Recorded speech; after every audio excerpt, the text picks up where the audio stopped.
come to the last day of this meeting. இந்த நாளிலும் கூட தேவனுக்கு நன்றி செலுத்துகிறோம்.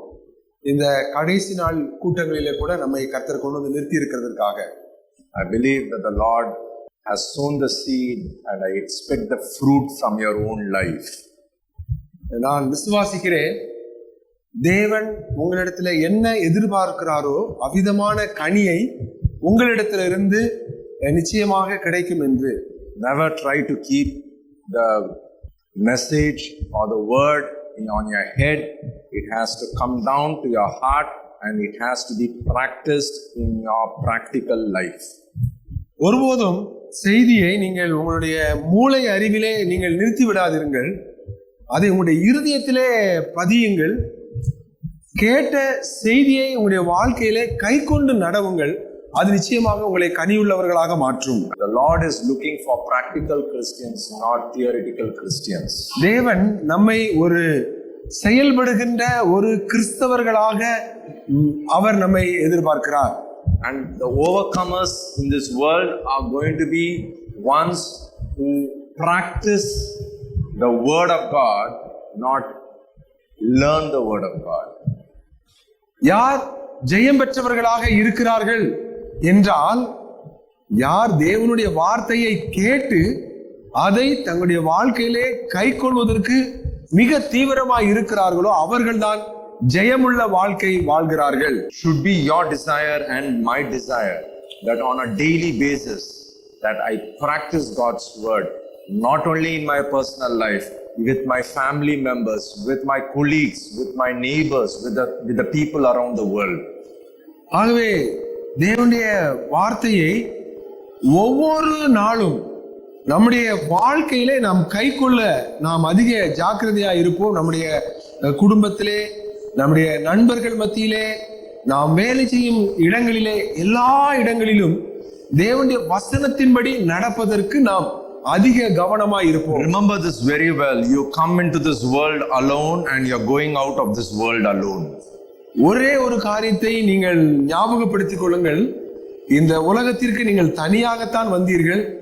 இந்த உலகத்தை விட்டு நீங்கள் தனியாகத்தான் போக போகிறீர்கள். Is it right?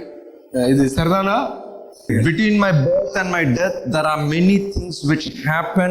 These are my responsibilities which God has given me. நான் என்னுடைய பிறப்புக்கும் என்னுடைய இறப்புக்கும் இடையிலே தேவன் எனக்கென்று அநேக பொறுப்புகளை, உத்தரவாதங்களை வைத்திருக்கிறார். First phase of my life, the Lord allows me to try to learn things through schools, colleges, as well as in personal life. ஆகவே தேவன் முதலாவதாக பள்ளிக்கூடத்திலே, கல்லூரியிலே, இன்னும் என்னுடைய தனிப்பட்ட வாழ்க்கையின் மூலமாக அநேக காரியங்களை கற்றுக்கொள்ளும்படி வைத்திருக்கிறார். He has kept parents to guide you and lead you. ஆகவே பெற்றோர்கள் உங்களை அவர்கள் கரம் பிடித்து ஆலோசனை சொல்லி வழி நடத்துகிறார்கள். They are also into a responsibility. உங்களுடைய வாழ்க்கையை குறித்து அவர்களுக்கும் உத்தரவாதம் இருக்கிறது. With regard to the parents, the children also will be questioned, and with regard to the children, parents also will be questioned in one way or the other. ஆக பெற்றோர்களின் நிமித்தமாக பிள்ளைகளிடத்திலும் கூட தேவன் கேள்விகளை கேட்பார். பிள்ளைகளை குறித்து பெற்றோர்களிடத்திலும் தேவன் கேள்வி கேட்பார். Then you go to the second phase of life.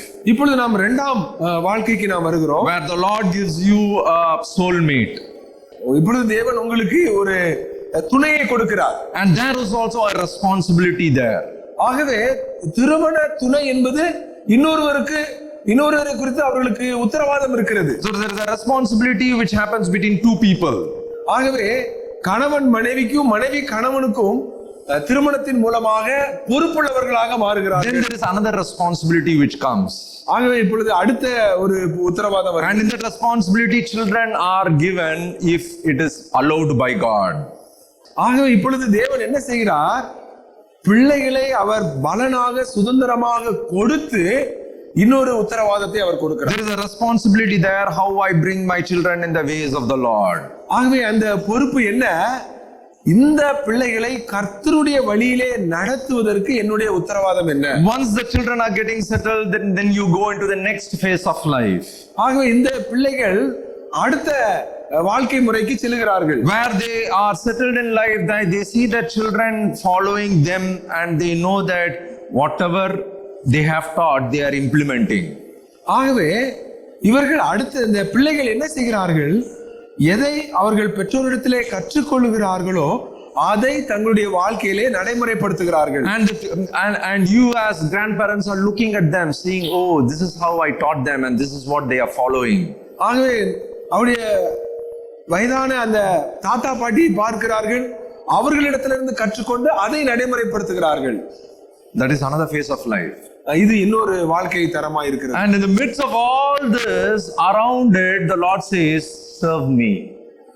இது எல்லாவற்றுக்கும் மத்தியிலே தேவன் சொல்லுகிற காரியம் என்ன என்றால், நீ எனக்கு ஊழியம் செய். Right in the beginning, the Lord says, serve me. ஆகவே ஆரம்பத்திலேயே சொல்லுகிறார், நீ எனக்காக ஊழியம். Right in your marriage, the Lord says, serve me. உங்களுடைய திருமண வாழ்க்கையிலே சொல்லுகிறார், நீ எனக்காக ஊழியம் செய்ய வேண்டும். Right when you have settled in life with your kids, the Lord says, serve me.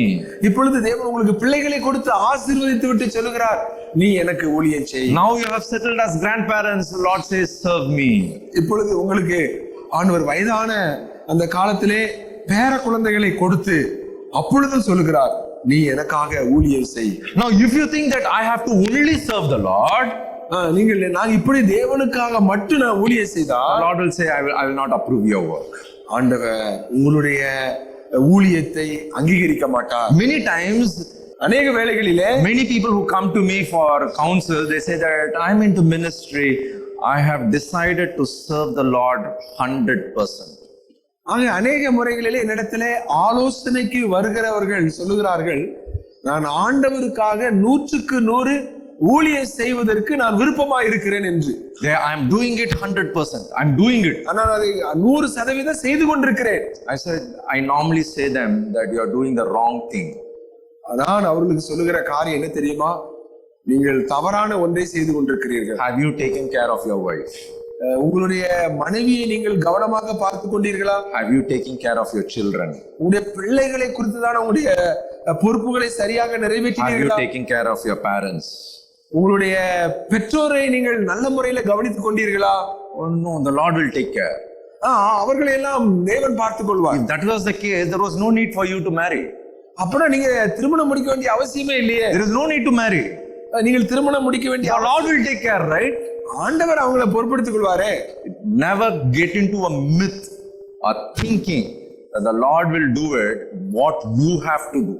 நீங்கள் என்ன செய்ய வேண்டும் என்று தேவன் நியமித்திருக்கிறாரோ அதை தேவன் செய்வார் என்று. When you take care of your child, the Lord is saying, I will give you wages, as Pharaoh's daughter told to Moses' mother.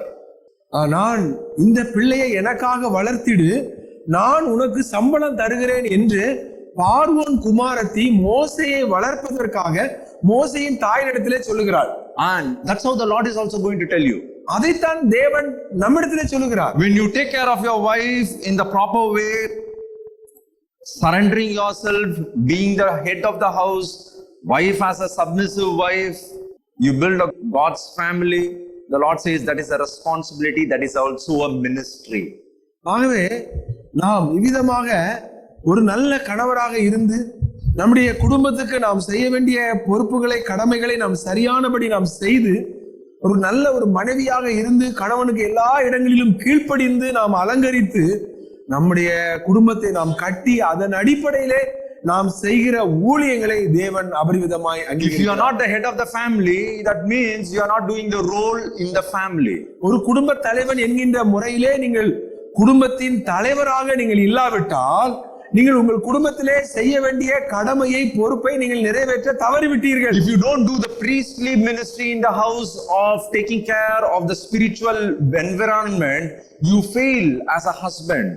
ஆகவே ஒரு குடும்ப தலைவன் என்கின்ற முறையிலே உங்களுடைய வீட்டிலே நீங்கள் ஒரு ஆசாரியனாக இருந்து உங்களுடைய குடும்பத்தை ஆவிக்குரிய ரீதியாக நீங்கள் சரியான விதத்திலே நடத்தாவிட்டால் நீங்கள் உங்களுடைய பொறுப்பிலே தவறுகிறவர்களாக இருக்கிறீர்கள். In every house, the husband is the pastor of that church. ஒவ்வொரு குடும்பத்திற்கும் கணவர் அந்த சபையினுடைய போதகராக இருக்கிறார். That depends how the church will run in the house. ஆம், அதை வைத்து அந்த குடும்பம் எப்படி ஆவிக்குரியதாக இருக்கிறது என்பதை வைத்துத்தான் அந்த சபையினுடைய ஆவிக்குரிய தரம் இருக்கிறது. Oh, you would have come from a different family as a sister joining with his brother, but unfortunately you have not left your past life. Then you have to rectify it once you join with this new brother. ஆகவே நீங்கள் பல்வேறு குடும்ப சூழ்நிலைகள் பின்னணிகளே இருந்து நீங்கள் திருமணத்தில் இணைக்கப்படுகிறீர்கள். உங்களுடைய கடந்த காலத்தின் அநேக காரியங்களை நீங்கள் விட்டுவிடாவிட்டால் நீங்கள் ஒரு இணக்கமான ஒரு குடும்பத்தை நீங்கள் கட்ட முடியாது. Oh, today's women are it's so difficult. I find it so difficult when I counsel them. They say that, how can I be submissive in this modern world? இன்னைக்கு நான் என்னிடத்திலே கவுன்சிலிங்க்கு வரக்கூடிய அநேகரிடத்திலே அவர்கள் என்னை பார்த்து கேட்கிற கேள்வி, இந்த நவீன உலகத்திலே நான் எப்படி என் கணவனுக்கு கீழ்ப்படிய முடியும்? How will I? அது எப்படி செய்ய முடியும்? I am also earning. நானும் வேலைக்கு போகிறேன். I am also educated. நான் நன்றாக படித்திருக்கிறேன். I also come from a better family. நான் நல்ல குடும்பத்திலிருந்து வந்திருக்கிறேன். I have 2 properties. My husband has only 1 property. என் பேர்ல என் கணவரை விட அதிகமான சொத்து இருக்கிறது. Don't you think that I am an important person in the family? அப்படியானால் நான் குடும்பத்திலே மிக முக்கியமான ஒரு நபர் அல்லவா? The Lord says, yes, you are an important part in the family. ஆண்டவர் சொல்லுகிறார், ஆம், நீ உன்னுடைய குடும்பத்திலே நீ மிக முக்கியமான நபர்தான். I equally look at you as husband and wife. நாங்கள் உங்கள் இருவரையுமே நான் சமமாக நான் கவனித்துக் கொண்டிருக்கிறேன். But you have to be submissive under his lordship. ஆனால் ஒரு காரியம், உங்களுடைய கணவனுக்கு நீங்கள் ஆவிக்குரிய தலைமைத்துவத்தை கொடுத்து நீங்கள் கீழ்ப்படியுங்கள். Now if you don't do it, நீங்கள் அதை செய்யாவிட்டால் I'll tell you what will happen. என்ன நடக்கும் என்று நான் சொல்லுகிறேன். In the matter of this message, you will learn about a real story which I am handling now in Chennai. இந்த செய்தியிலே சமீபத்திலே நான் சென்னையிலே கவுன்சிலிங் கொடுத்த ஒரு குடும்பத்தினுடைய உண்மை கதையை நான் சொல்ல போகிறேன். If you don't do it properly, நீங்கள் உங்கள் கணவனுக்கு கீழ்ப்படிவதற்கு உங்களுக்கு கடினமாக இருந்தால் your children will be looking at it. உங்களுடைய பிள்ளைகள் அதை கவனித்துக் கொண்டு இருப்பார்கள். Watching at it. அவர்கள் அதை கவனித்துக் கொண்டிருப்பார்கள். It will go into their mind. அது அவருடைய சிந்தையிலே ஏறிக்கொண்டிருக்கும். Today they are studying. அந்த நாளிலே அவர்கள் பள்ளிக்கூடத்திலே படித்துக் கொண்டிருக்கிறார்கள். At the age of 25 they are thinking of marriage. அவர்கள் காலேஜ் முடித்து 25 வயதிலே திருமண வயதிலே வந்து நிற்பார்கள். Probably at the age of 28 they get married. அவங்க குறிப்பிட்ட வயதிலே அவர்களுக்கு திருமணம் நடக்கும். And when they go to the new house, அவர்கள் ஒரு புதிய குடும்பத்துக்கு பிரவேசிப்பார்கள். It's a new environment. ஒரு புதிய ஒரு சூழ்நிலை அவர்களுக்கு காணப்படும். They do not know how to live with this man. அவங்களுக்கு தெரியாது இந்த மனிதனோட எப்படி வாழ வேண்டும் என்று அவர்களுக்கு தெரியாது. They keep thinking, what should I do? இந்த நபரோடு நான் எப்படி வாழ்வது என்று அவர்கள் சிந்திப்பார்கள். Little moments of little months, it goes in a lot of love and superficial things. ஆகவே அந்த திருமணம் முடித்த ஆரம்பத்திலே அவர்களுக்குள்ளே அதிகமான அன்பு கரைபுரண்டு ஓடுவதனாலே அங்கே மிகுந்த சந்தோஷமா இருப்பார்கள். When things open up, இப்பொழுது காரியங்கள் கொஞ்சம் கொஞ்சமாக வெளிவர துவங்கும். both understand each other. அங்கே இப்போ அவர்கள் ஒருவர் அவர்கள் புரிந்து கொள்ள ஆரம்பிப்பார்கள். They see the negatives in his side. அந்த ஒருவரிடத்தில் இருக்கிற குறைகளை மற்றவர்கள் காண ஆரம்பிப்பார்கள். This brother sees the negative in the sister's side. ஆகவே கணவன் மனைவியிடத்தில் இருக்கிற குறைகளை அவன் கண்டுபிடிப்பான். Right then the enemy works. The enemy says to the sister, you behave like a mother. Did you not see for 20 years in your house? ஆகவே இப்படிப்பட்ட இந்த சூழ்நிலையிலே சத்துரு உடனடியாக அந்த ஸ்திரீயை பார்த்து சொல்லுவான், நீ உன்னுடைய தாயாரிடத்திலே 20 ஆண்டுகளாக எதை கற்றுக்கொண்டாயோ அதை நடைமுறைப்படுத்து. 20 years முன்னால என்ன கத்துக்கினாங்க?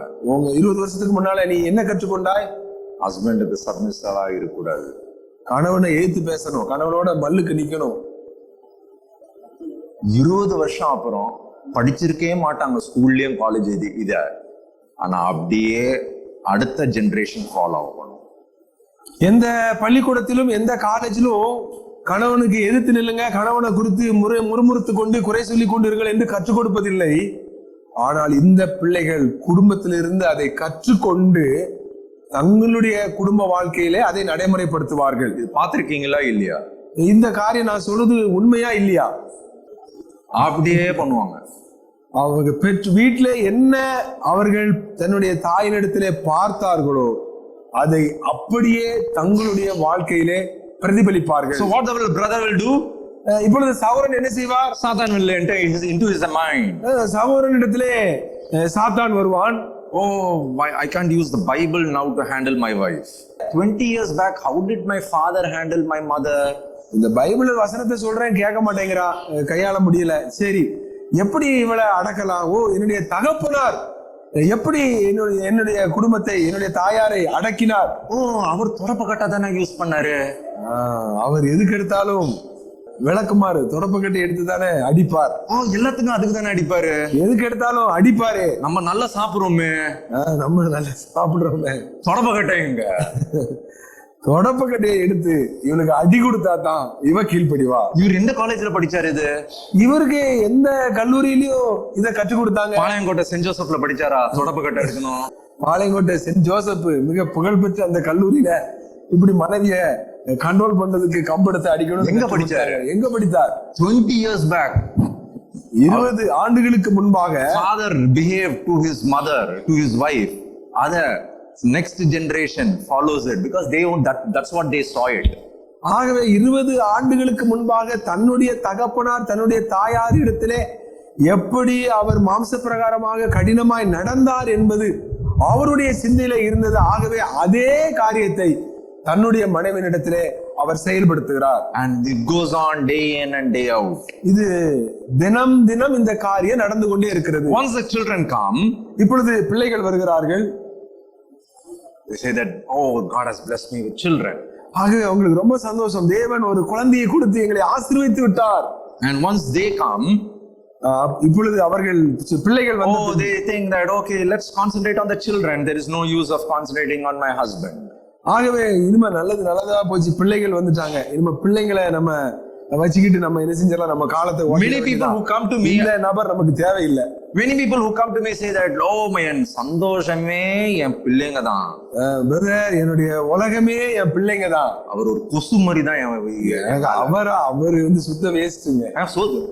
கொசு அவர் கொசு போடுறீங்க, ஒட்டிட்டு இருக்காரு, அவ்வளவுதான். அவர் வந்து அப்பப்போ ஒட்டி கடிச்சுக்கிட்டே இருப்பாரு.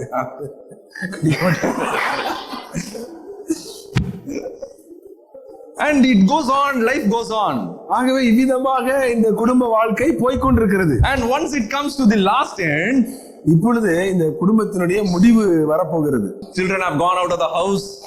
பிள்ளைகள் படித்து முடித்து வெளியே போய்விட்டார்கள். They have got settled in different places. அவர்கள் வெளியூர்ல போய் நல்ல வேலையில இருக்கிறார்கள். You can call the neighbor and say, பையன் எங்க இருக்கான் தெரியுமா? அந்த ஊர்ல இருக்கான். நீங்க பக்கத்து வீட்டுக்காரரை கூப்பிட்டு சொல்லுவீங்க, என் பையன் படிச்சு எங்க இருக்கான் தெரியுமா? அந்த வேலையில அந்த ஊர்ல இருக்கான். என் டாட்டர் யார மேரி பண்ணிருக்காங்க தெரியுமா? என்னுடைய மகள் யார திருமணம் முடிச்சிருக்காரு தெரியுமா? சிங்கப்பூர்ல இருக்கிற ஆளு.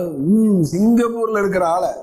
சிங்கப்பூரையே மேரி பண்ண மாதிரி சொல்லிடுவாங்க. சிங்கப்பூர் ஃபுல்லாவே உங்களுக்கு தான் அப்படிங்கிற மாதிரி சொல்லுவாங்க.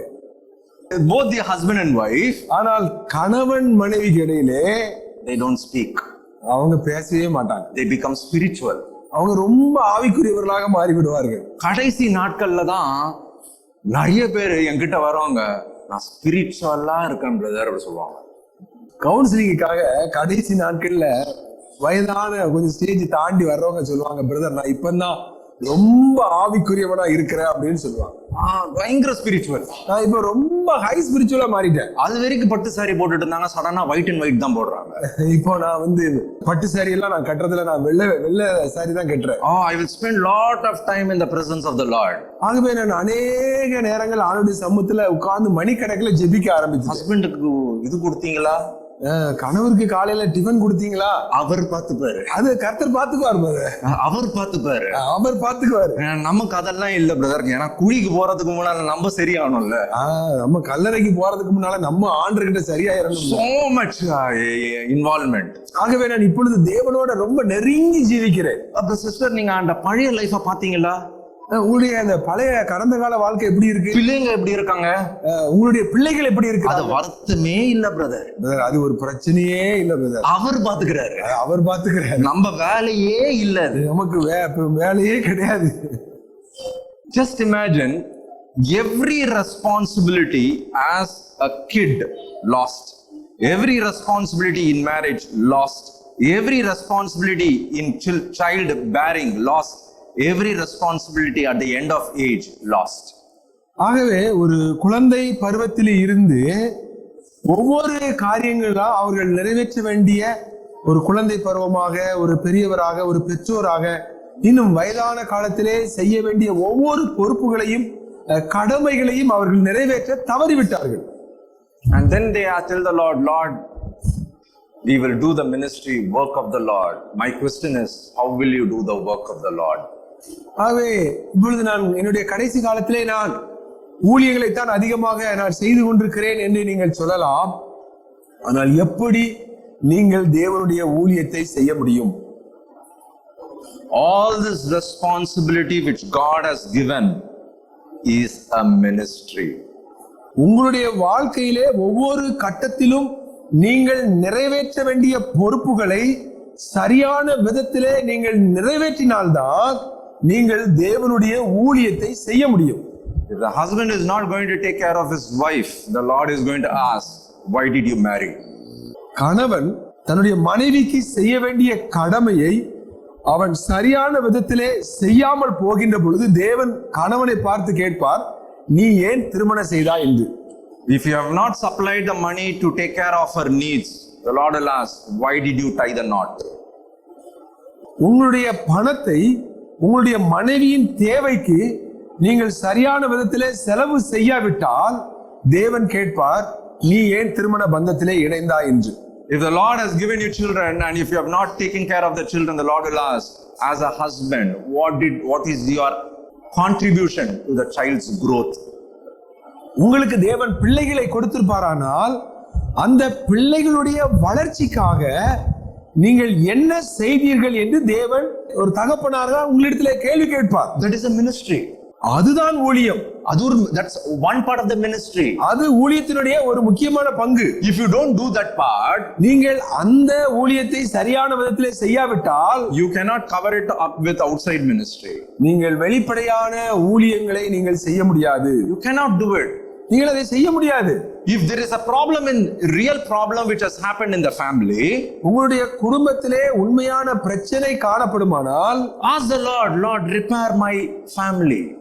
நீங்கள் ஆண்டவரிடத்திலே வாருங்கள், ஆண்டவரே என்னுடைய குடும்பத்தை நான் சரி செய்ய எனக்கு உதவி செய்யும் என்று தேவனிடத்திலே கேளுங்கள். Don't repair it yourself, ask the Lord to repair it in your life. ஆண்டவரிடத்திலே கேளுங்கள். நீங்கள் உங்களுடைய காரியத்தை சரி செய்ய முடியாது, ஆகவே ஆண்டவரே நீர் என்னுடைய காரியத்தை சரி செய்யும் என்று தேவனிடத்திலே கேளுங்கள். There are sometimes God allows some things in your life which is very painful.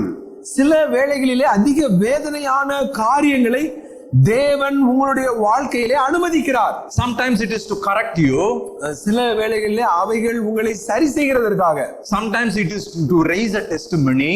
சில வேளைகளிலே உங்களுடைய சாட்சியை அங்கே வெளிப்படுத்துவதற்காக. Sometimes it is to make sure that something good happens at the end.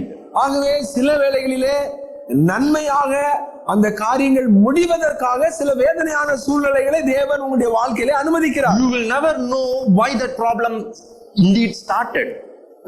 ஏன் இந்த பிரச்சனை ஆரம்பிக்கிறது என்று ஒருபோதும் உங்களுக்கு தெரியாது.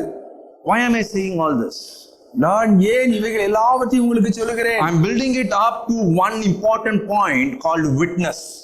அங்கே சாட்சி என்கின்ற ஒரு முக்கியமான வார்த்தையை உங்களுடைய வாழ்க்கையில கட்டுவதற்காக இவைகளை சொல்லுகிறேன். If you don't take care of your personal life, internal life, private life, whatever ministry you do will never be accepted by the Lord.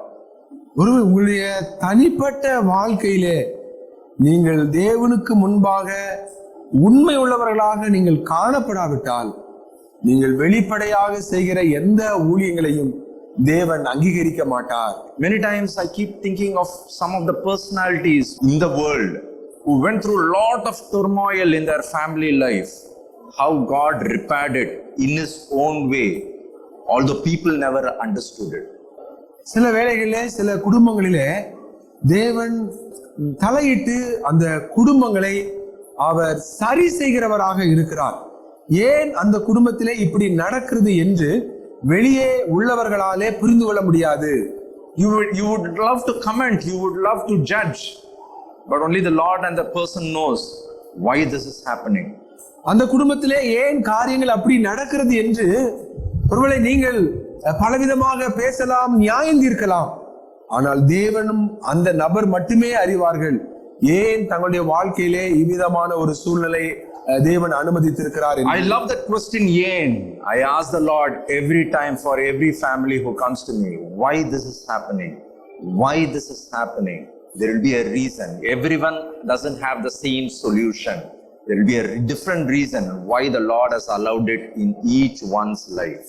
ஒவ்வொருவருடைய குடும்பத்திலும் பிரச்சனைக்காக அவர்கள் என்னிடத்திலே கவுன்சிலிங்காக வருகின்ற பொழுது, ஆலோசனைக்காக வருகின்ற பொழுது, ஏன் ஆண்டவரே என்னுடைய வாழ்க்கையிலே இந்த பிரச்சனையை அனுமதித்தீர் என்று அந்த கேள்வியை திரும்ப திரும்ப தேவனிடத்திலே கேட்கின்ற பொழுது, தேவன் அந்த குடும்பத்திலே ஒரு முக்கியமான நோக்கத்திற்காக அப்படிப்பட்ட ஒரு பிரச்சனையை அந்த குடும்பத்திலே அவர் அனுமதிக்கிறார் என்பதை ஒவ்வொரு குடும்பங்களிலும் வித்தியாசமான கோணங்களிலே புரிந்து கொள்ள முடிகிறது. It is sometimes so difficult for human mind to understand what problem a brother is going, what problem a sister is going.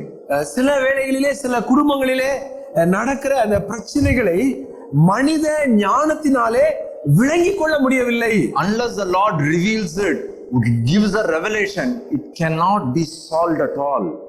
தேவன் அந்த பிரச்சனையை குறித்ததான ஒரு வெளிப்பாடை நமக்கு தராவிட்டால் அந்த குடும்பத்தினுடைய சிக்கலை நாம் தீர்க்கவே முடியாது. Secondly, இரண்டாவதாக, if I don't take care of my children when they are with me, never expect the children to take care of you when you need them. உங்களுடைய பிள்ளைகள் உங்களோடு கூட இருக்கும்போது நீங்கள் அவர்கள் மேலே கர்சனை உள்ளவர்களாக நீங்கள் காணப்படாவிட்டால், when you need them, they won't be there with you. உங்களுக்கு தேவைப்படுகின்ற பொழுது பிள்ளைகள் உங்களுக்கு உதவியாக இருக்க மாட்டார்கள். Both are responsible here. ஆகவே பிள்ளைகளுக்கும் பெற்றோருக்குமே பொறுப்பு இருக்கிறது. Both have a responsibility here. ரெண்டு பேருக்குமே உத்தரவாதம் இருக்கிறது. And both this responsibility are answerable to God. பிள்ளைகளும் பெற்றோருமே தேவனுடைய கேள்விக்கு பதில் சொல்ல கடமைப்பட்டவர்கள். It is so important for us that we are examples for the next generation. நாம் நமக்கு பின்வரும் சந்ததிக்கு நாம் நல்ல முன்மாதிரிகளாக நாம் காணப்பட வேண்டும். That is also a ministry. அது ஒரு முக்கியமான ஊழியமாக இருக்கிறது. That is also a ministry. அது ஒரு முக்கியமான ஒரு ஊழியம். And then when you come to the final stage, உங்களுடைய கடைசி முடிவுக்கு நீங்கள் வரும்போது, oh, when I have my gray hair, the Lord will give you grace to see the fruit on your tree.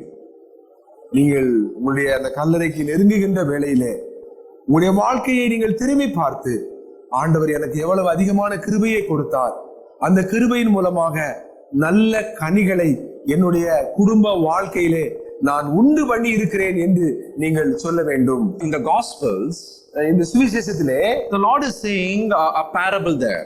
ஆண்டவர் அங்கே ஒரு உவமையை சொல்லுகிறார். He says a man was trying to build a house. ஒரு மனிதன் தன்னுடைய வீட்டை கட்ட ஆரம்பித்தான். And he started building it.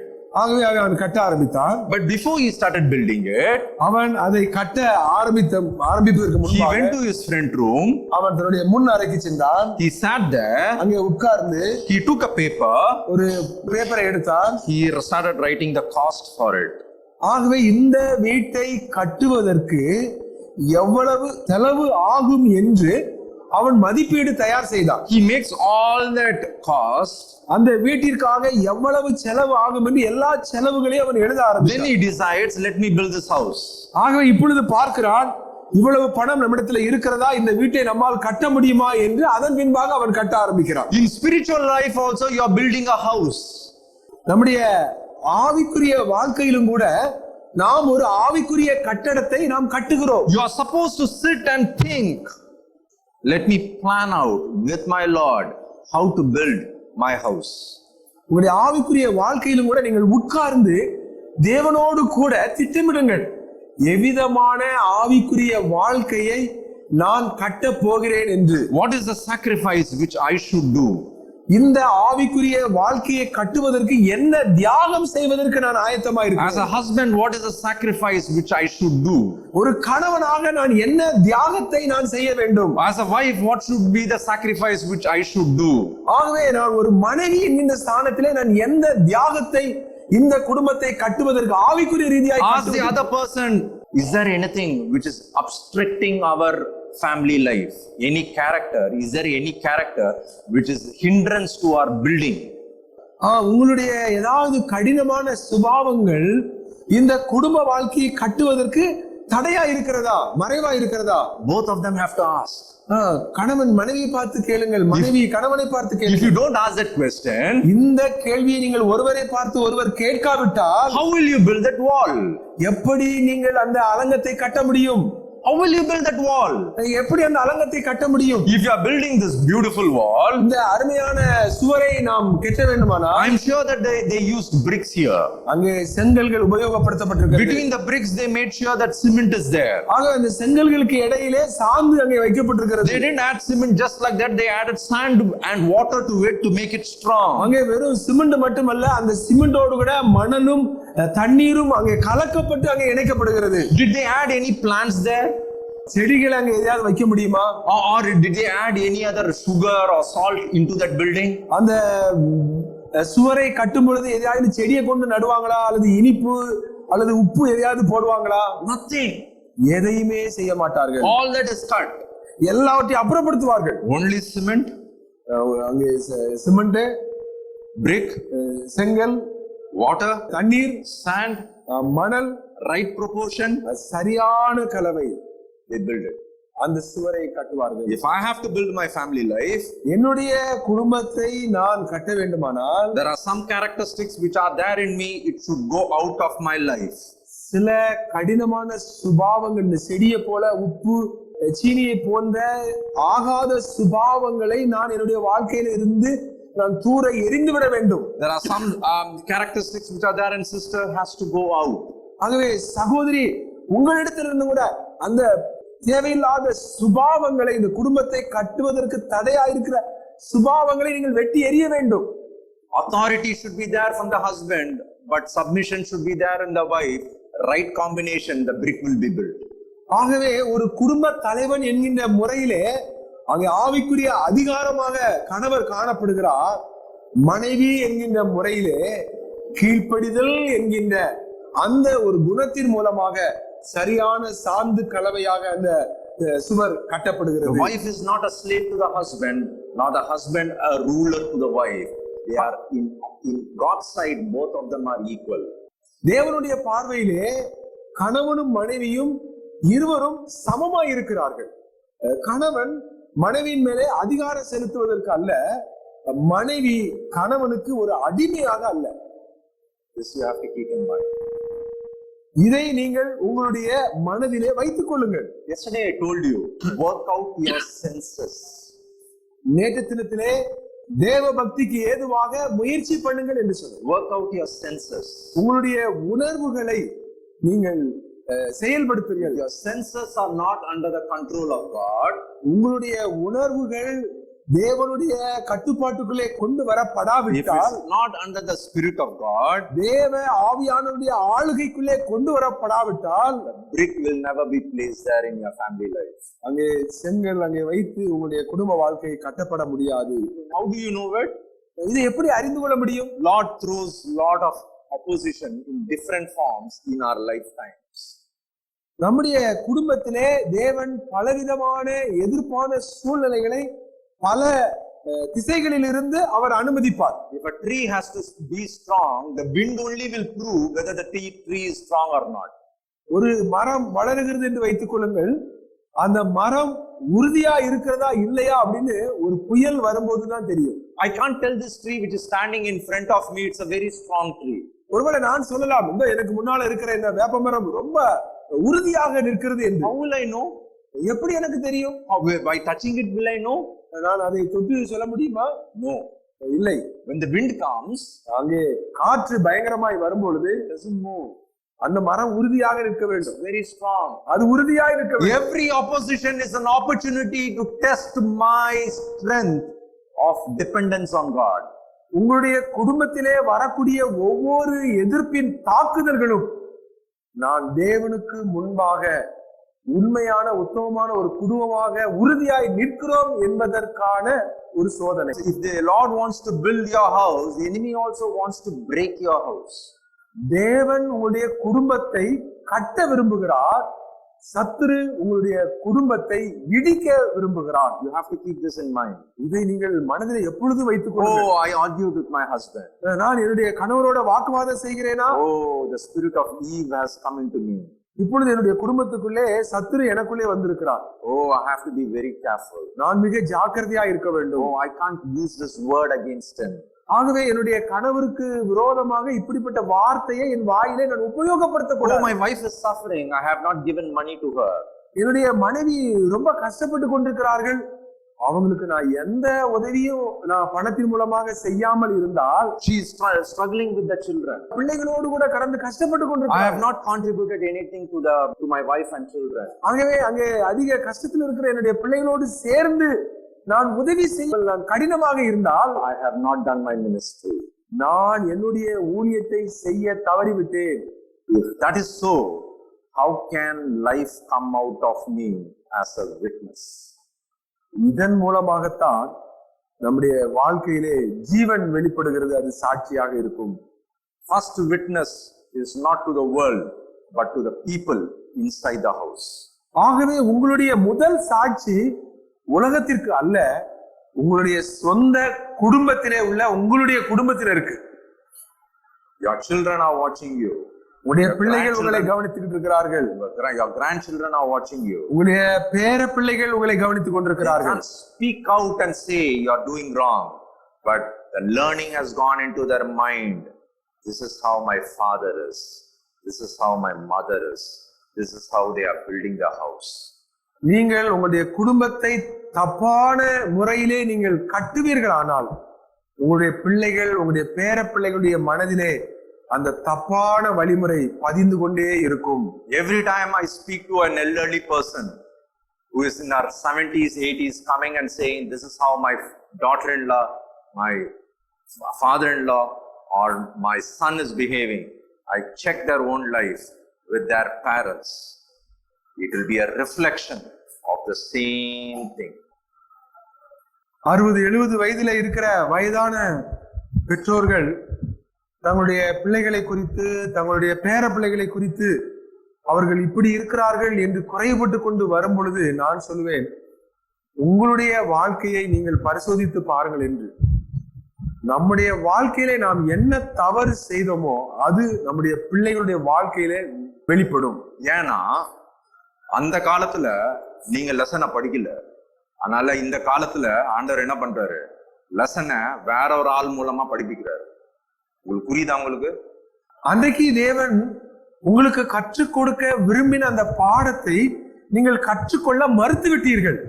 ஆகவே இந்த வயதான காலத்திலே தேவன் மீண்டும் இந்த பிள்ளைகள் பேர பிள்ளைகள் மூலமாக பிரச்சனைகளை உண்டு பண்ணி உங்களுக்கு பாடத்தை கற்றுக்கொள்ள கட்டாயப்படுத்துகிறார். Problem is not with the daughter-in-law, the father-in-law, the daughter or mother-in-law. The problem is with me.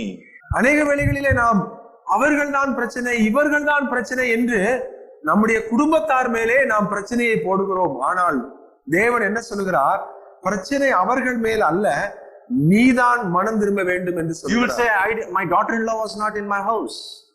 நீங்கள் சொல்லலாம், என்னுடைய மருமகள் என்னுடைய வீட்டில் இல்லை, She was not born in my house. அவள் என்னுடைய வீட்டில் பிறக்கவில்லை. But the Lord will say, ஆண்டவர் சொல்லுவார், you didn't do your role when you were a daughter-in-law.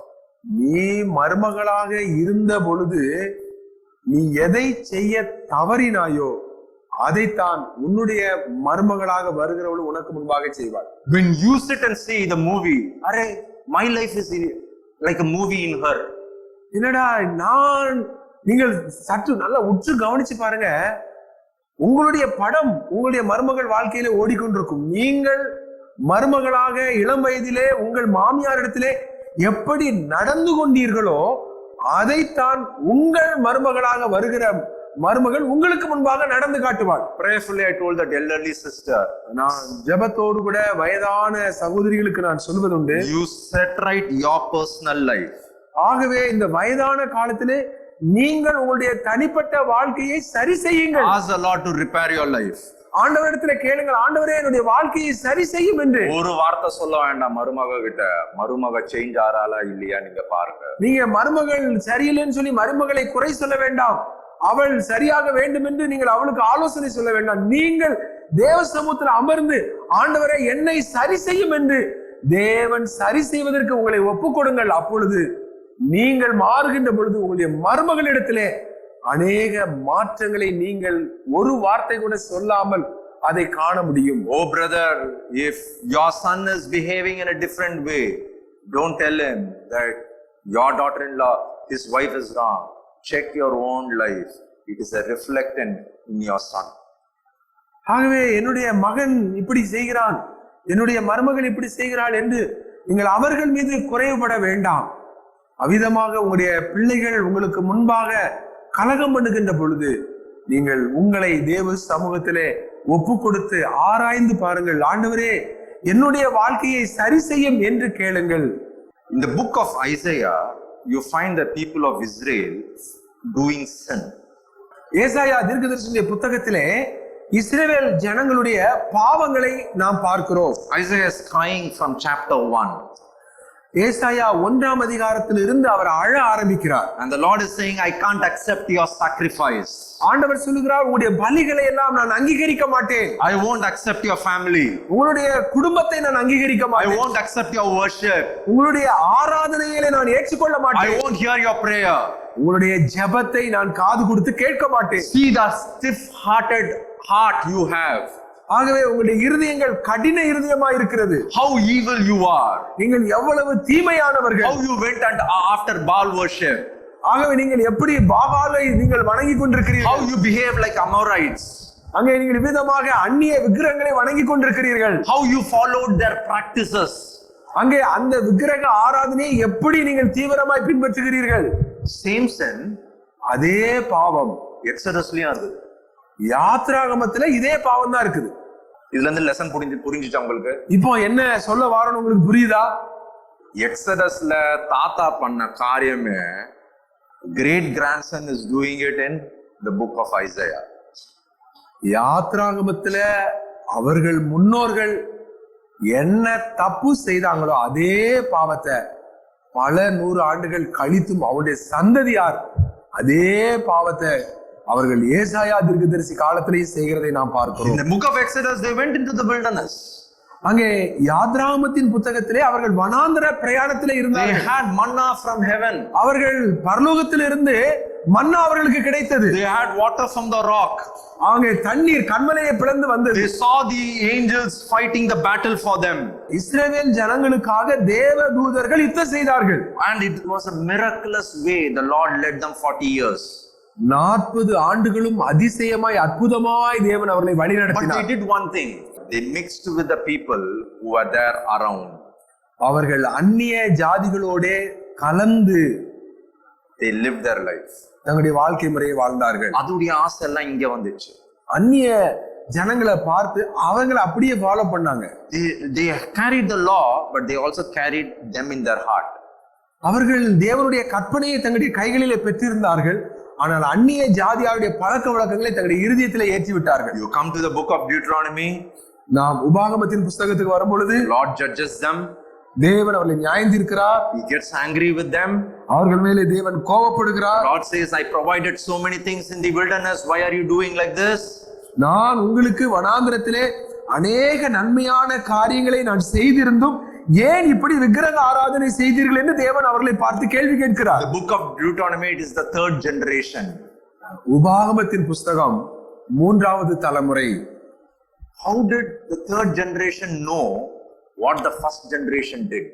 எகிப்திலிருந்து வெளிவந்த அந்த முதல் தலைமுறை என்ன செய்தது என்பது எப்படி 3வது தலைமுறையாகி அந்த இஸ்ரவேல் சந்ததிக்கு தெரிந்தது? Because in the wilderness, many of them died. அந்த வனாந்திரத்திலே அவருடைய பிதாக்கள் எல்லாருமே அங்கே மரித்து போனார்களே. They passed on that to their children successfully. அந்த தேவனுக்கு விரோதமான அந்த விக்கிரக ஆராதனையை தங்களுடைய பிள்ளைகளுக்கு மிக வெற்றிகரமாக கடத்தி விட்டார்கள். Right in the book of Isaiah, book of Jeremiah, book of Ezekiel, where they are in Persia, where they are under Babylon captivity, they are still struggling with the same problem they had in Exodus. யாத்ராகமத்தின் புஸ்தகத்திலே விக்கிரக ஆராதனையிலே அவங்க எப்படி கடந்து அவர்கள் தேவனுக்கு விரோதமாக செயல்பட்டார்களோ அதை போலவே ஏசாயாவினுடைய புத்தகத்திலே, எரேமியாவின் புத்தகத்திலே இன்னும் அவர்கள் பெர்சிய பேரரசு, இன்னும் பாபிலோனிய பேரரசு போன்ற அந்நிய தேசங்களிலே அடிமைகளாக இருந்த பொழுதும் அவர்கள் விக்கிரக ஆராதனை என்கின்ற பாவத்தை விட்டுவிடவே இல்லை. God raised people like Ezra, Nehemiah. Lord raised people like Ezekiel, Jeremiah to save them, but again they went off. Someone was raised when they knelt down, but God gave them grace. Again they fell down. ஆகவே தேவன் அவர்களை தூக்கி எடுக்கும்படியாக ஏசாயா, எரேமியா, இன்னும் இப்படியாக Ezra, நெகேமியா போன்ற தலைவர்களை எழுப்புகிறார். அவர்களுடைய காலகட்டங்களிலே அவர்கள் எழும்புகிறார்கள், ஆனால் பின்பாக அவர்கள் விழுந்து போய்விடுகிறார்கள். Why? ஏன்? Why? ஏன்? Because the brick is not strong. அந்த செங்கல் உறுதியாக இல்லை. If you want to be a witness in this world, be a witness in the house. நீங்கள் இந்த உலகத்திற்கு சாட்சியாக இருக்க வேண்டும் என்றால் உங்களுடைய குடும்பத்திலே நீங்கள் சாட்சியாக காணப்பட வேண்டும். I keep a normal commandment in my own life. என்னுடைய வாழ்க்கையிலே ஒரு சின்ன ஒரு கட்டளையை நான் வைத்திருக்கிறேன். I follow it. அதை நான் கைக்கொள்கிறேன். I keep checking it whether it is happening in my life. அதை நான் என்னுடைய வாழ்க்கையில சரியாக கைக்கொள்கிறேனா என்று நான் அடிக்கடி பரிசோதித்துக் கொள்வேன். The man who I am in the house must be the man who I am in the church. வீட்ல எப்படி இருக்கிறேனோ அதை போல நான் சபையில இருக்கிறேனா? If I am the man in the church, I should be the same man in the society. நான் சபையில நான் எப்படி இருக்கிறேனோ அதை போல என்னை சுற்றிலும் இருக்கிற மக்கள் மத்தியில நான் இருக்கிறேனா? If I am the man in my society, I should be the same man with my own colleagues and friends. அவிதமாக நான் மற்ற மக்களிடத்திலே நான் எப்படி இருக்கிறேனோ அதை போல என்னுடைய நண்பர்கள் என்னை சுற்றிலும் இருக்கிறவர்களோடு கூட நான் இருக்கிறேனா? To learn this lesson, I took many years. நான் இந்த பாடத்தை பல ஆண்டுகளாக நான் கற்றுக்கொண்டேன். Because at home I was a spiritual boy. வீட்டிலே நான் ஒரு நல்ல ஆவிக்குரிய பையனாக இருப்பேன். But when I was working, I was a totally different man. நான் வேலைக்கு நான் செல்லும் பொழுது நான் முற்றிலும் மாறுபட்டவனாக மாறிவிடுவேன். The whole image of me before my neighbors and my friends are totally different. என்னுடைய நண்பர்கள் மற்றும் என்னை சுற்றிலும் இருக்கிறவர்கள் மத்தியிலே என்னுடைய இமேஜ் வந்து முற்றிலும் மாறுபட்டதாக இருந்தது. With my relatives, I am a totally different image. என்னுடைய உறவினர்கள் மத்தியிலே நான் என்னை குறித்ததான அவருடைய பார்வை முற்றிலும் வேறுபட்டதாக இருந்தது. And I was managing all these images very well. நான் என்னுடைய வீட்டிலும் சரி, வேலை ஸ்தலத்திலும் சரி, நண்பர்கள் சரி அல்லது உறவினர்கள் மத்தியிலும் நான் அவர்கள் நல்ல அந்த இமேஜை நான் காப்பாற்றுவதில் மிக திறமையாக செயல்பட்டேன். When I was examining one day my life, the Lord says, you have different images. ஒரு நாள் நான் தேவ சமூகத்திலே அமர்ந்திருக்கின்ற பொழுது தேவன் என்னை பார்த்து சொன்னார், நீ ஒவ்வொரு இடத்திலும் ஒவ்வொரு விதமாக உன்னை வெளிப்படுத்தி கொண்டிருக்கிறாய் என்று. Can you be the same person? Can you be the same person in all these places? நீ எல்லா இடங்களிலும் ஒரே நபராக நீ காணப்படுவாயா என்று ஆண்டவர் கேட்டார். The way you are spiritual at home or in the church, the same way can you be spiritual in your office, spiritual with your relatives and friends, spiritual with your society. ஆகவே நீ உன்னுடைய வீட்டிலே நீ ஆவிக்குரியவனாக இருப்பாயானால் உன்னுடைய சபையிலும் அதை போலவே இரு, நண்பர்கள் மத்தியிலும் வேலை ஸ்தலத்திலும் உன்னுடைய உறவினர்கள் மத்தியிலும் அப்படி இரு என்று ஆண்டவர் சொன்னார். Sometime back a sister came to me for a solution for a problem. சில நாட்களுக்கு முன்பாக ஒரு சகோதரி ஒரு பிரச்சனைக்காக என்னிடத்திலே வந்தார்கள். She came with her husband. அவருடைய கணவரோடு கூட அவர்கள் வந்திருந்தார்கள். And I know them very well. அவர்களை எனக்கு நன்றாக தெரியும். And she said, my husband holds an important position in the church. அந்த சகோதரி சொன்னார்கள், என்னுடைய கணவர் சபையிலே ஒரு முக்கியமான பொறுப்பிலே இருக்கிறார். That church is around 2000 people. அந்த சபையிலே கிட்டத்தட்ட 2000 விசுவாசிகள் பங்கு கொள்வார்கள். My husband is so loving to everyone in the church. என்னுடைய கணவர் சபையில் உள்ள எல்லாரிடத்திலும் அதிக அன்பா இருப்பார். ரொம்ப விசாரிப்பார், எல்லாரையும் நல்லா விசாரிப்பார். அந்த விசாரிக்கிறது பார்த்தான்னா அப்படியே அவங்களோட போயிருவாங்களா ஒரு டவுட் வந்துடும். அவர் விசாரிக்கிறத பார்த்தா அப்படியே அவங்களோடய போயிடுவாரோங்கிற அளவுக்கு பயமா இருக்கும். ஆனா எனக்கு தலைவலி இது வரைக்கும் கேட்டது இல்ல பிரதர். இவர் தலைவலி இருக்குதா இல்லையா? ஆனா வீட்டுல எனக்கு தலைவலி வந்துச்சுன்னு சொன்னா அவர் என்ன ஒரு முறை கூட உனக்கு தலைவலிக்குதான்னு சொல்லி என்ன விசாரிக்கிறதே கிடையாது.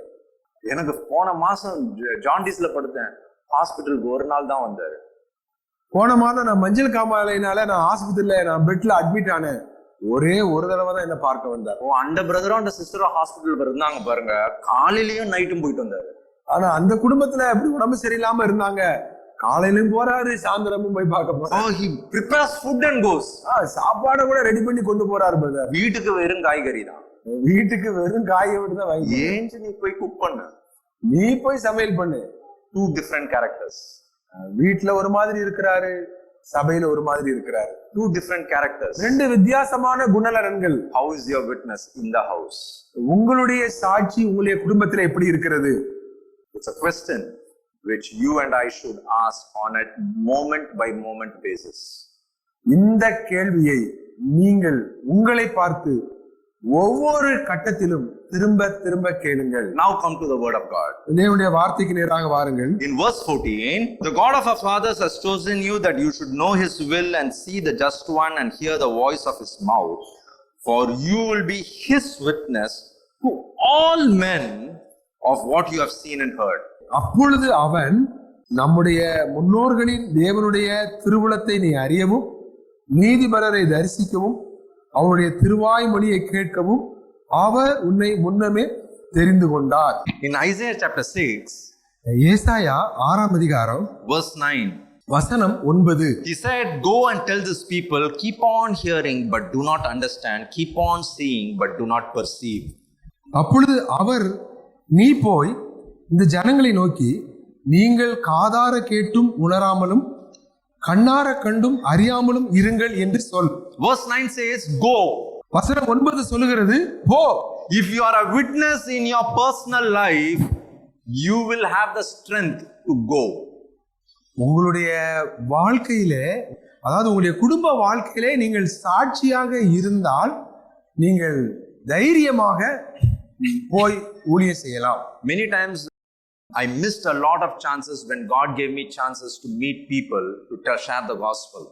அநேக வேளைகளிலே தேவன் எனக்கு கொடுத்த நல்ல வாய்ப்புகளை, தேவன் சுவிசேஷம் சொல்லும்படியான நல்ல தருணங்களை நான் இழந்திருக்கிறேன். Like while traveling in the bus, நான் பஸ்ஸிலே செல்லும் போது, while traveling in the train, ட்ரெயின்லே நான் செல்லும் போது, while traveling in the flight, நான் விமானத்திலே பயணம் செய்யும் போது, I used to keep my mouth shut. என்னுடைய வாயை பேச முடியாதபடி நான் அமைதியா இருந்திருக்கிறேன். And I used to feel that I should share the gospel, but I have never shared the gospel. அவர்களுக்கு சுவிசேஷம் சொல்ல வேண்டும் என்று நான் விரும்புவேன், ஆனால் என்னால் சுவிசேஷம் சொல்ல முடியாது. One day while I was sitting at home, ஒரு நாள் என்னுடைய வீட்டிலே நான் இருக்கும்போது, it was a casual talk which I was having with my father. என்னுடைய தகப்பனாரோடு கூட சம்பாஷித்துக் கொண்டிருந்தேன். We were having a casual talk. நாங்கள் இயல்பாக பேசிக் கொண்டிருந்தோம். And it was something related to my study of the Bible. அது வேதாகமத்தை நான் இன்னும் அதிகமாக கற்றுக்கொள்வதை குறித்து இருந்தது. And he was asking me many questions. என்னுடைய தகப்பனார் என்னிடத்திலே அநேக கேள்விகளை கேட்டார்கள். At one point I asked him, I feel that I can't open my mouth and share the gospel. அப்பொழுது நான் என்னுடைய தகப்பனாரிடத்திலே சொன்னேன், யாரையாவது பார்த்தால் சுவிசேஷம் சொல்ல வேண்டும் என்று எனக்கு விருப்பமா இருக்கிறது, ஆனால் என்னால் வாய் திறந்து பேச முடியவில்லை என்று. I hear the message on your message on the YouTube, or I hear the message in the church. All that is working in me. செய்திகளை நான் யூடியூப்பிலே இன்னும் சபையிலே நான் கேட்கிறேன், எல்லா செய்திகளும் எனக்குள்ளாக கிரியை செய்கிறது. I know that it is touching my heart. அந்த செய்திகள் எனக்கு மிக பிரயோஜனமா இருக்கிறது. I feel that God is working in my life. அந்த வார்த்தைகளை கேட்கும் பொழுது தேவன் என்னுடைய வாழ்க்கையிலே கிரியை செய்கிறார். I know for sure God has spoken to me. தேவன் என்னோட பேசுகிறார் என்கின்ற நிச்சயம் எனக்கு இருக்கிறது. But I can't open my mouth and share the gospel. ஆனால் என்னுடைய வாயை திறந்து என்னாலே சுவிசேஷம் சொல்ல முடியவில்லை. My father told me only one thing. என்னுடைய தகப்பனார் ஒரே ஒரு காரியத்தை சொன்னார்கள், பாவம் லைஃப்ல இருக்குது. அவங்க சொன்னாங்க, பாவம் உன்னுடைய வாழ்க்கையில இருக்கிறது. பாவமா? I'm reading the Bible. என் வாழ்க்கையில பாவமா? நான் பைபிள் வாசித்துட்டு தானே இருக்கிறேன். If the light is there in you, the light will shine. உன்னுடைய வாழ்க்கையிலே வெளிச்சம் இருந்தால் நிச்சயமாக அது பிரகாசிக்கும். இருட்டுல மத்தவங்களுக்கு லைட் தெரியும். நீ இருளாக இருக்கிற இடத்திலே மற்றவர்கள் வெளிச்சத்தை நிச்சயமாக கண்டு கொள்வார்கள். இருட்டா இருக்குது, ஒரு கேண்டில வைக்கிறீங்க, பூச்சி வருதா இல்லையா? ஒரு மெழுகுவர்த்திய ஒரு இருள் நிறைந்த இடத்துல ஒரு மெழுகுவர்த்தியை வைத்தோம் என்றால் உடனடியாக அங்கே அதை நோக்கி பூச்சி வருமா வராதா? நேச்சர் அப்படிதான் ஆண்டவர் வச்சிருக்காரு. ஆண்டவர் அப்படித்தான் இந்த இயற்கையை படைத்திருக்கிறார். லைஃப் நம்மள எம்டியா இருந்துச்சுன்னா, லைஃப்ல ஒரு கேரக்டர் நம்ம லைஃப்ல கரெக்டடா இல்லைன்னா வாய் திறந்து ஆண்டவரை பத்தி சொல்லவே முடியாது. உங்களுடைய வாழ்க்கையிலே மறைவான பாவம் இருக்கும் என்றால் உங்களாலே வாய் திறந்து தேவனுடைய சுவிசேஷத்தை சொல்ல முடியாது. அது கோபமா இருக்கலாம், எரிச்சலா இருக்கலாம், பெரிய வேற ஏதாவது பாவமா இருக்கலாம், திருட்டுத்தனமா இருக்கலாம், பொய் சொல்றதா இருக்கலாம், மற்றவங்களை பத்தி பின்னாடி கூத்துறதா இருக்கலாம், ஜெலசியா இருக்கலாம், அடல்ட்ரியா இருக்கலாம், என்ன வேணா இருக்கட்டும். பாவம் லைஃப்ல இருந்துச்சுன்னா ஆண்டவர் சுவிசேஷத்தை சொல்ல வாயை திறக்க விட மாட்டார். You understood? உங்களுக்கு புரிகிறதா? It was a huge truth in that short conversation which I had with my father. இந்த மிகப்பெரிய ஒரு உண்மையை என்னுடைய தகப்பனாரோடு கூட நான் சம்பாசிக்கிற அந்த வேளையிலே நான் கற்றுக்கொண்டேன். And I started examining, Lord, I don't want to win people. First, let me win myself. ஆகவே நான் மற்றவர்களை உமக்காக ஆதாயப்படுத்துவதற்கு முன்பாக என்னுடைய வாழ்க்கையை நான் ஆதாயப்படுத்த வேண்டும் என்று நான் விரும்பினேன். How am I thinking? நான் எப்படி சிந்திக்கிறேன்? How am I seeing? நான் எப்படி பார்க்கிறேன்? How am I speaking? என்னுடைய பேச்சு எப்படி இருக்கிறது? How am I hearing? நான் எதை கேட்கிறேன்? What goes into my ear? என்னுடைய செவிகள் எங்கே செல்லுகிறது? How do I spend money? பணத்தை நான் எப்படி செலவழிக்கிறேன்? Where do I walk? எங்கே நான் நடக்கிறேன்? With which friends do I walk? எந்த நண்பர்கள் என்னோடு கூட இருக்கிறார்கள்? What does my heart say? என்னுடைய இருதயம் என்ன சொல்லுகிறது?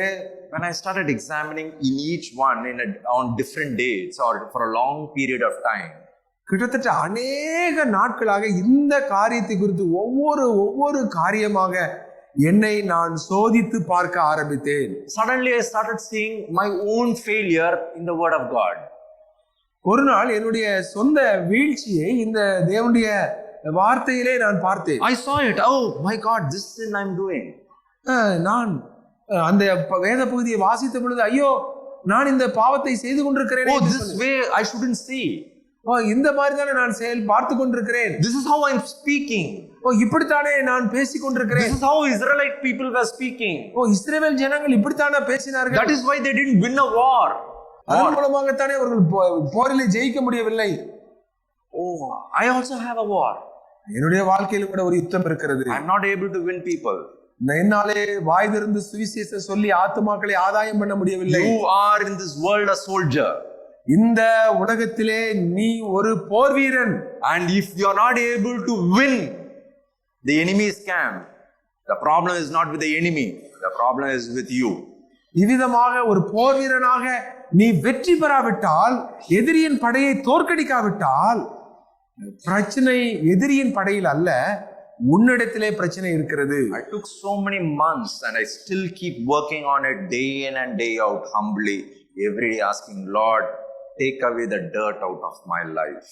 ஆகவே நான் ஒவ்வொரு நாளும் அதற்காக தேவ சமூகத்தில் நான் ஜெபித்துக் கொண்டே இருந்தேன். ஆண்டவரே, எந்த கரை என்னிடத்தில் இருக்கிறது, அந்த கரையை என்னிடத்தில் இருந்து அகற்றிவிடும் என்று அநேக நாட்களாக விடாமல் தினமும் ஜெபித்துக் கொண்டிருந்தேன். I understood there were some dirts which I never knew that it was sin in my own life. என்னுடைய வாழ்க்கையில இப்படிப்பட்ட பாவம் இருக்கிறது என்று எனக்கே அது தெரியாமல் இருந்தது. And most of them are in your thought life and the way you think and the way you behave. அநேக வேளைகளிலே நாம் என்ன சிந்திக்கிறோம் என்பது அதன்படிதான் நாம் நடக்கிறோம். It is the sin happens in your mind. ஆகவே நம்முடைய பாவம் எங்கே ஆரம்பிக்கிறதுன்னா நம்முடைய சிந்தையிலே ஆரம்பிக்கிறது. That is the most difficult factory which you can maintain. ஆகவே நம்முடைய சிந்தை தான் அதிக பாவத்தை உற்பத்தி செய்யக்கூடிய ஒரு தொழிற்சாலையாக இருக்கிறது. If you control it with the word of God, your mouth will open. அந்த சிந்தையை வேத வசனத்தினாலே நீங்கள் கட்டுப்படுத்துவீர்களானால் உங்களுடைய வாய் திறக்கும். Did you understand? நான் சொல்லுவது உங்களுக்கு புரிகிறதா? Did you understand? நீங்கள் புரிந்து கொண்டீர்களா?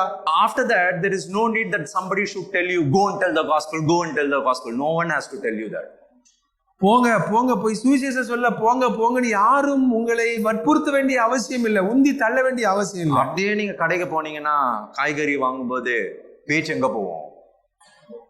ஆண்டவருக்குள்ள லீட் பண்ண உங்களை.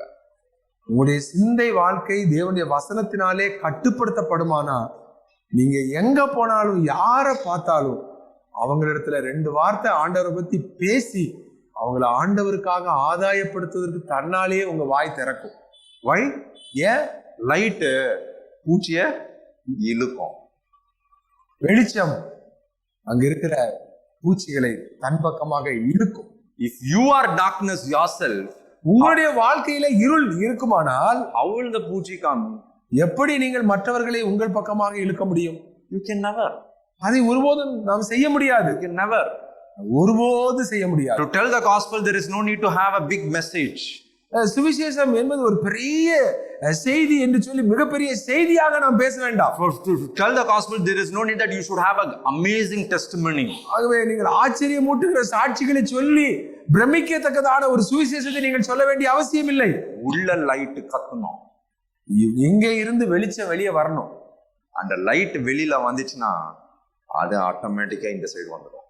உங்களுக்குள்ள இருந்து வெளிச்சம் வெளியே வந்துச்சுன்னா தன்னால பூச்சிகள் உங்களை நோக்கி ஈர்க்கப்படும். In 1 Corinthians 1 கொரிந்தியரின் புஸ்தகம் chapter 2 verse 2. 1 கொரிந்தியர் 2:2. For I determined not to know anything among you except Jesus Christ and him crucified. இயேசு கிறிஸ்துவை சிலுவையில் அறையப்பட்ட அவரையே அன்றி வேறு ஒன்றையும் உங்களுக்குள்ளே அறியாதிருக்க தீர்மானித்திருந்தேன். அதுதான் உங்க மனசு காலையில ஏஞ்சோன்னு இருக்கணும். காலையில எழும்பின உடனே நம்முடைய மைண்டு மனசுல என்ன இருக்கணும் அப்படின்னா கிறிஸ்துவ அறிவிக்க வேண்டும் அப்படிங்கிறது. That's all. அவ்வளவுதான். ஏன்னா மற்ற ரோல்ஸ் எல்லாம் ரெஸ்பான்சிபிலிட்டிஸ் தான்.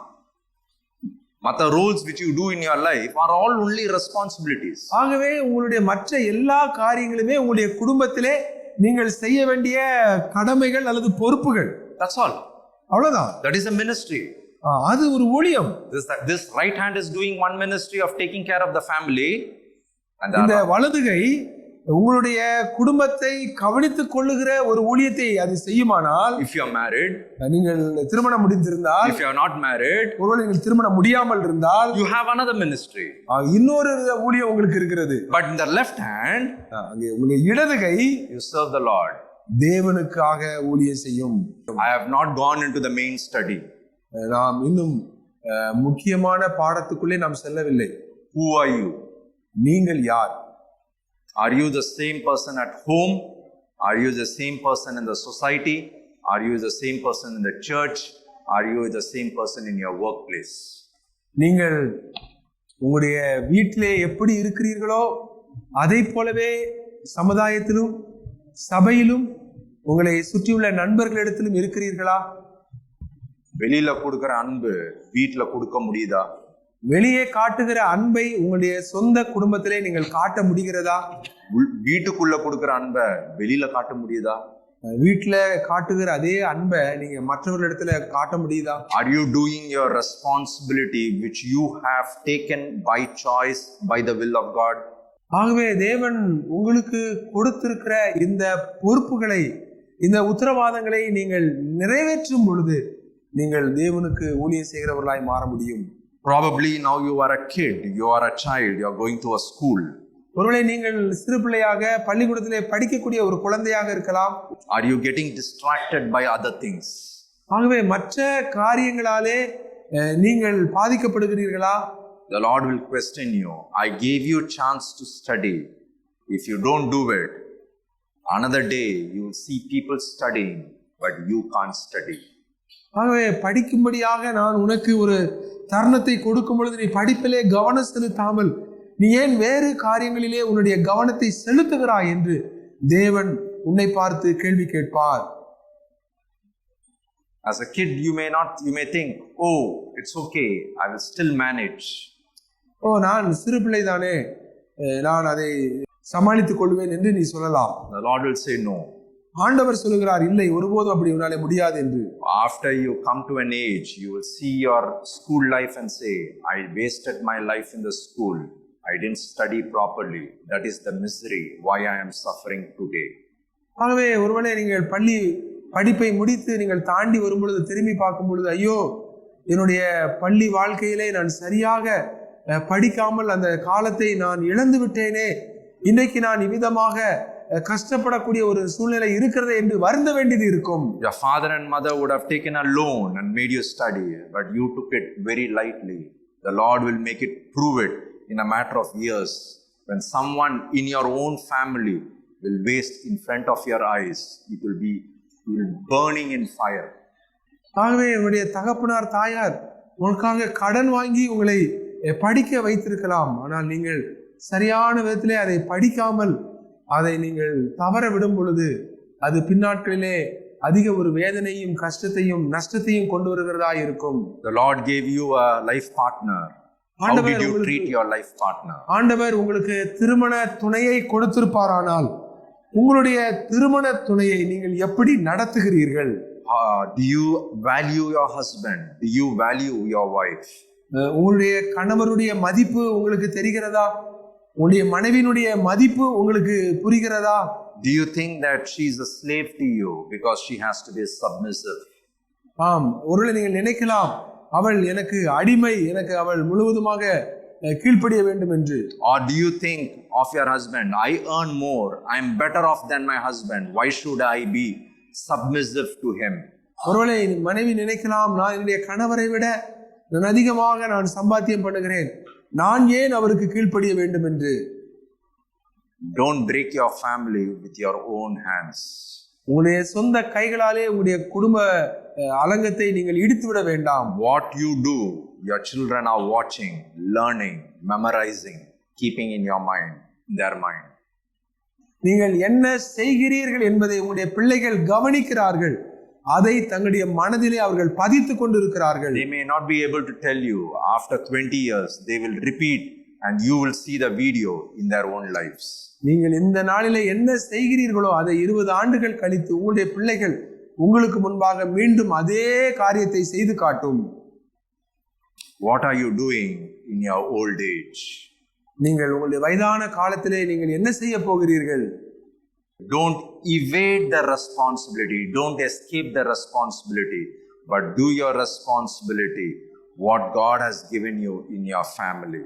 ஆகவே உங்களுடைய குடும்பத்திலே இருக்கக்கூடிய பிரச்சனைகளுக்கு நீங்கள் பழியை யார் மேலேயாவது போட்டு நீங்கள் தப்பிக்கொள்ளலாம் என்று நினைக்காதிருங்கள். தேவன் உங்களிடத்திலே கணக்கு கேட்பார். Don't tell the Lord will take care of my family. ஆண்டவர் என்னுடைய குடும்பத்தை பார்த்துக் கொள்வார் என்று பொறுப்பற்ற முறையிலே நீங்கள் பதில் பேசாதிருங்கள். The Lord will take care if you are under His lordship. ஆண்டவர் அவருடைய ஆளுகைக்குள்ளே நீங்கள் வரும் பொழுது அவர் உங்களை பொறுப்பேற்றுக் கொள்வார். If you build a family, if you build your personal life, if you are a witness in your own personal life, outside the light will shine. நீங்கள் உங்களுடைய சொந்த குடும்பத்தை உங்களுடைய தனிப்பட்ட வாழ்க்கையிலே நீங்கள் சரியாக இருந்து நீங்கள் கட்டும் பொழுது உங்களுடைய வெளிப்படையான வாழ்க்கையின் மூலமாக வெளிச்சம் பிரகாசித்து அது அநேகருக்கு சாட்சியை கொடுக்கும். God has a purpose in your life. தேவன் உங்களுடைய வாழ்க்கையிலே உங்களுக்கென்று ஒரு நோக்கத்தை வைத்திருக்கிறார். Your parents never decided you should be born, but the Lord decided that you should be born on this date in this land. எந்த நாளிலே நீங்கள் பிறக்க வேண்டும், எந்த பெற்றோருக்கு பிறக்க வேண்டும் என்று உங்களுடைய பெற்றோர்களாலே தீர்மானிக்க முடியாது. ஆனால் தேவன் எந்த நாளிலே எந்த பெற்றோருக்கு நீங்கள் பிறக்க வேண்டும் என்று உங்களை குறித்து தேவன் திட்டம் பண்ணி இருக்கிறார். Probably you thought I was born to the wrong parents, or probably a wrong time, it was not planned. ஒருவேளை நீங்கள் நினைக்கலாம், நான் ஒரு தவறான குடும்பத்திலே நான் பிறந்து விட்டேன், அல்லது நான் பிறந்த நேரம் சரியில்லை என்று நீங்கள் நினைக்கலாம். But remember, the Lord is saying, I chose you, I brought you in this world, I know it, that you have to be born that way, you are my child. ஆண்டவர் சொல்லுகிறார், நான் உன்னை தெரிந்து கொண்டேன், நான் விரும்பிதான் உன்னை இந்த உலகத்திற்கு, இந்த பெற்றோருக்கு இந்த நாளிலே இந்த இடத்திலே உன்னை நான் பிறக்க வைத்தேன், நான் உன்னை பொறுப்பெடுத்திருக்கிறேன் என்று. You must have gone through fire all through your life from your small age. உங்களுடைய சின்ன வயதிலிருந்து வரக்கூடிய எல்லா விதமான சோதனை என்கின்ற தீயான அனுபவங்களிலும் கூட தேவன் உங்களை பாதுகாத்திருக்கிறார். And you have gone through fire. நீங்கள் அக்கினியின் வழியாக செல்லும் பொழுது, In every stage of your life you went through fire. நீங்கள் உங்களுடைய வாழ்க்கையின் ஒவ்வொரு அக்கினி போன்ற சோதனையின் வழியாக நீங்கள் செல்லும் பொழுது, Everyone started questioning your life. உங்களுடைய வாழ்க்கையை குறித்து அநேகர் ஏளனமாக பேசும் பொழுது, Everyone gave different advice. அநேகர் உங்களுக்கு தவறான ஆலோசனைகளை கொடுக்கும் போது, You thought to yourself, why am I born in this world? நான் ஏன் இந்த உலகத்திலே பிறந்தேன் என்று நீங்கள் ஒருவேளை சிந்திக்கலாம். Why was I born in this world? ஏன் நான் இந்த உலகத்திலே நான் பிறந்தேன்? Why am I cursed in my family? ஏன் என்னுடைய குடும்பத்தாலே நான் வெறுக்கப்பட்டேன்? Now I am there in my old age, I am struggling. என்னுடைய வயதான காலத்திலே எனக்கு ஏன் இவ்வளவு பாடுகள், போராட்டங்கள்? But the Lord is saying, I will revive your life. ஆண்டவர் சொல்லுகிறார், நான் உன்னுடைய வாழ்க்கையை நான் கட்டப் போகிறேன். Surrender my life to me.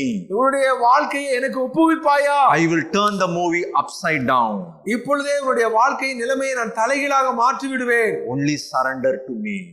எனக்கு உன்னை ஒப்பு கொடுப்பாயா? It is a time to surrender to the Lord and say, Lord, repair my life. இந்த நேரம் நாம் தேவனுக்கு நம்மை ஒப்பு கொடுக்கிற ஒரு நேரம். It's a time to repent. மனம் திரும்புகிற நேரம். It's time to change my character. நம்முடைய சுபாவத்தை மாற்ற வேண்டிய நேரம். When you do that, நீங்கள் அதை செய்வீர்களானால், oh, you will be a light in this world. நீங்கள் இந்த உலகத்திற்கு வெளிச்சமாய் இருப்பீர்கள். Oh, you may touch 80 years or 75 years, you will still be a light in your village. நீங்கள் ஒருவேளை 75 வயது 80 வயது இந்த கிராமத்திலே நீங்கள் ஒரு வெளிச்சமாய் காணப்படலாம். When the light shines, இங்கே விதமாக ஒளி அங்கே வீசும் பொழுது, oh, the darkness will go away. அங்கே இருள் நீங்கி போகிறது.